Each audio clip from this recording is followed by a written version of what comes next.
भगवान श्री कृष्ण के उपदेश हमें जीवन के हर पहलू के बारे में सिखाते हैं, चाहे वो भक्ति हो, कर्म हो या फिर सांसारिक जीवन से जुड़े हुए कठिन प्रश्न।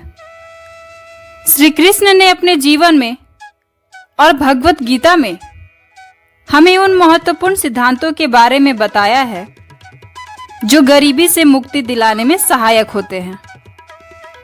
गरीबी केवल धन की कमी नहीं है, बल्कि यह एक मानसिक अवस्था भी है। बहुत से लोग ऐसे होते हैं जो आर्थिक रूप से समृद्ध होते हुए भी गरीबी का अनुभव करते हैं, क्योंकि वे अपने मन और जीवन में संतोष, शांति और समृद्धि का अनुभव नहीं कर पाते। श्री कृष्ण का यह उपदेश हमें बताता है कि गरीबी से मुक्ति पाने के लिए कुछ बातें हैं जो हमें किसी से साझा नहीं करनी चाहिए। श्री कृष्ण कहते हैं कि अगर आप गरीबी से मुक्ति पाना चाहते हैं तो सबसे पहले आपको अपने आंतरिक विचारों और योजनाओं को गोपनीय रखना होगा। इसका अर्थ यह है कि जो भी आप अपने जीवन में आर्थिक समृद्धि के लिए योजना बना रहे हैं, उसे किसी के साथ साझा ना करें। जब आप अपनी योजनाओं को लोगों के सामने रखते हैं तो कई बार वे आपको नकारात्मक ऊर्जा देते हैं या आपके विचारों को कमजोर कर देते हैं। दुनिया में बहुत से ऐसे लोग होते हैं जो आपको सफलता की ओर बढ़ते देखना पसंद नहीं करते।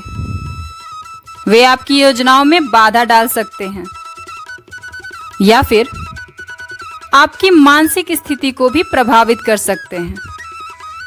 इसीलिए श्री कृष्ण का पहला उपदेश यह है कि आप अपनी योजनाओं और विचारों को गोपनीय रखें जब तक कि आप उन्हें पूरी तरह से कार्यान्वित नहीं कर लेते।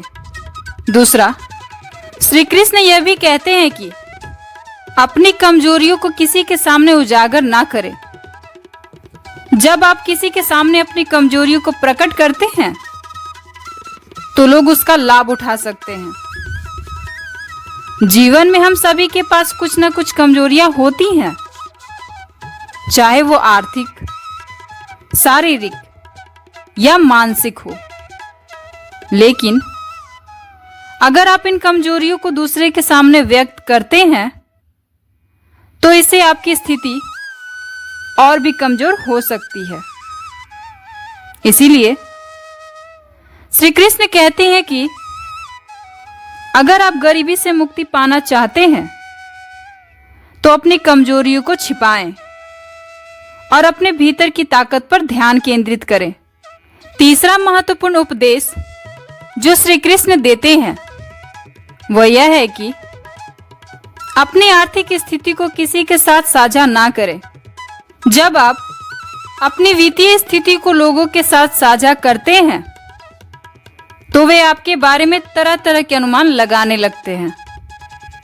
कुछ लोग आपकी आर्थिक स्थिति का लाभ उठा सकते हैं, जबकि कुछ लोग आपकी स्थिति को कमजोर समझकर आपको नीचा दिखाने की कोशिश करेंगे। इसीलिए श्री कृष्ण यह सलाह देते हैं कि आपकी वित्तीय स्थिति चाहे जैसी भी हो, उसे अपने तक सीमित रखें। लोग आपकी सफलता और असफलता दोनों के बारे में बात करेंगे, लेकिन आपको उनके विचारों पर ध्यान नहीं देना चाहिए। श्री कृष्ण का यह उपदेश हमें यह सिखाता है कि गरीबी से मुक्ति केवल धन के माध्यम से नहीं होती, बल्कि यह मानसिक संतुलन और आत्मविश्वास से जुड़ी होती है। जब आप अपनी योजनाएं, कमजोरियों और वित्तीय स्थिति को गोपनीय रखते हैं तो आप अपने जीवन में एक प्रकार का आत्मविश्वास और शांति प्राप्त करते हैं। यह आत्मविश्वास आपको कठिन परिस्थिति में भी स्थिर बनाए रखता है और आपको जीवन में आगे बढ़ने की ताकत देता है।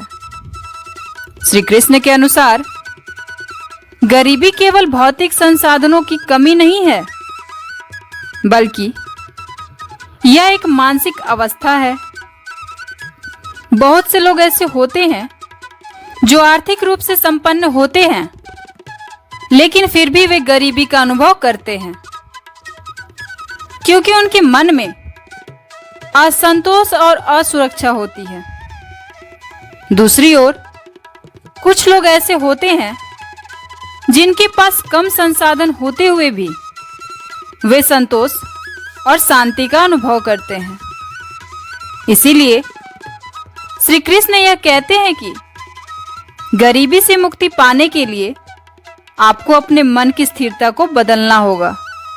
जब आपका मन संतुलित और शांत होगा, तभी आप जीवन में समृद्धि और सुख का अनुभव कर पाएंगे। भगवत गीता में श्री कृष्ण ने अर्जुन को कर्म का योग्य सिद्धांत सिखाया था।